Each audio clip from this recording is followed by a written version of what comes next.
চোখে মুখে অন্ধকার, বাঁচার কোনো উপায় নাই, তখন এই দোয়াটা পড়তে হবে। এই দোয়া পড়ে আল্লাহর কাছে ফরিয়াদ করলে বিপদ মুক্ত করবেন কে?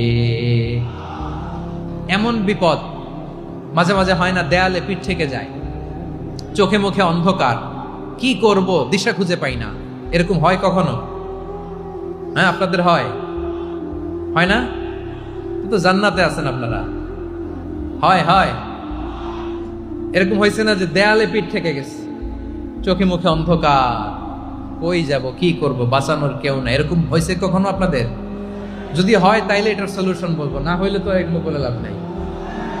হয় হয় হয় বিশ্বনবী এরকম কঠিন বিপদে পড়েছেন জীবনের কিছু কিছু মুহূর্তের।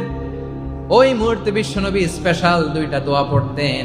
এই দোয়াগুলো আপনাদেরকে জানিয়ে দেয়। বিশ্বনবী বলেন, কঠিনতম বিপদে যখন পড়বা, দেয়ালে পিঠ থেকে যায়, চোখে মুখে অন্ধকার, বাঁচার কোনো উপায় নাই, তখন পড়বা লা ইলাহা ইল্লা আনতা সুবহানাকা ইন্নী কুনতু মিনাজ জালিমিন।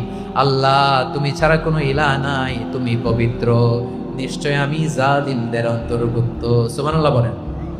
এই দোয়া সাইয়েদনা ইউনূস আলাইহিস সালাম পড়েছিলেন যখন মাছের পেটে ছিলেন। কিসের পেটে?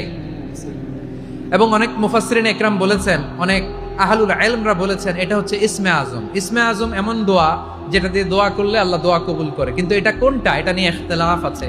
কোন আহলুল ইলম বলেন এই লা ইলাহা ইল্লা আনতা সুবহানাকা ইন্নী কুনতু মিনাজ জালিমিন, এটা হচ্ছে ইসমে আজম। সাইয়েদনা ইউনূস আলাইহিস সালাম পড়েছেন, আপনারা পড়েননি? তুফান হইলে পড়েন না? আমাদের এলাকায় তো এটা খুব, এটার উপর ব্যাপক আমল আছে। পটুয়াখালীতে কি অবস্থা বলেন?